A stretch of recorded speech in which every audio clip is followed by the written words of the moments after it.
सबसे पहले तो मैं आपको साधुवाद देता हूँ, धन्यवाद देता हूँ कि आपने अपनी सामर्थ्य से अपने ही साथियों की मदद करने का बात सोची, बीड़ा उठाया।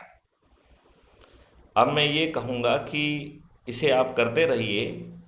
मैं आपको एक ऐसा अद्भुत जो है टूल और मॉडल के माध्यम से मैं ये आज सुनिश्चित करने की स्थिति में हूँ कि भारत में एक्सीडेंट ही नहीं होगा।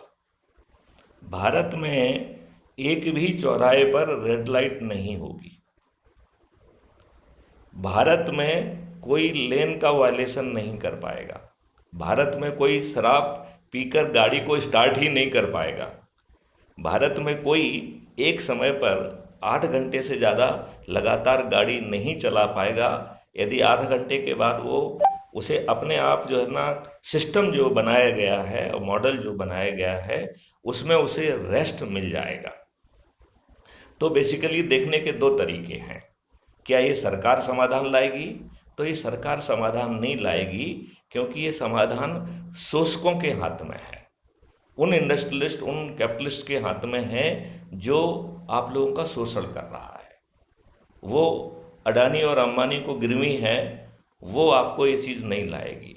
वो जो है इतने घटिया जो है पॉलिटिकल डोनेशन और जो है इलेक्ट्रॉनिक डोनेशन बॉन्ड लाते हैं, जो कि चुन जो है सुप्रीम कोर्ट में जिन्हें अवैधानिक घोषित किया गया है। सुप्रीम कोर्ट ने ये भी कहा कि इनके पैसे वापस करिए, लेकिन ऐसी कोई कार्रवाई नहीं की गई है। और ये भी लज्जा की बात है कि सुप्रीम कोर्ट ने ऐसे लोग जो जिम्मेवार हैं उनके विरुद्ध कोई लीगल कार्रवाई नहीं की है। इनके विरुद्ध लीगल कार्रवाई भी होना चाहिए थी।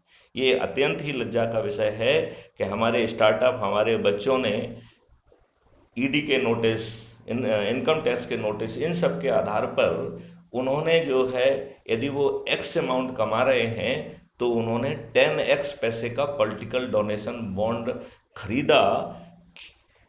इसका मतलब है कि उन्होंने जो पैसा आपने इन्वेस्ट किया वो भी इन दुष्टों को पॉलिटिकल डोनेशन के नाम पर दे दिया। तो जो लोग चारों तरफ से एक्सप्लॉइटेशन कर रहे हैं, जो 251 अपराधियों को आपके पार्लियामेंट में बिठा दिए हैं, जो इक्वलिटी नहीं दे रहे हैं, आप यदि किसी नौकरी में जाएंगे और यदि आपके विरुद्ध कोई केस रजिस्टर होगा तो आपको नौकरी नहीं मिलेगी। तब तो कोई नहीं कहता है कि अभी कन्विक्शन नहीं है हुआ है तो दोष सिद्ध नहीं हुआ है तो इनको नौकरी से वंचित क्यों रखा जा रहा है। यदि दोष सिद्ध होना ही डिस्क्वालिफिकेशन है तो फंडामेंटल राइट ऑफ इक्वलिटी के तहत सभी के लिए लागू होना चाहिए। तो अभी मैं जो है ना इस चर्चा को यहीं पे विराम दूंगा और फिर आगे आपसे जुड़ूंगा। और आप चाहेंगे तो ऐसे सभी मॉडल्स पे मैं 1 to 1 विस्तार से काम करूंगा।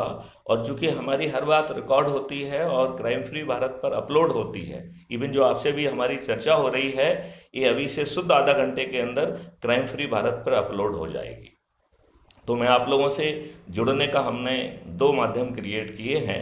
एक यूट्यूब चैनल, तो उसे सब्सक्राइब कर लीजिए, और दूसरा एक ऐप भी है जो कि अभी कुटुंब ऐप पर है, वो बदल जाएगा बाद में।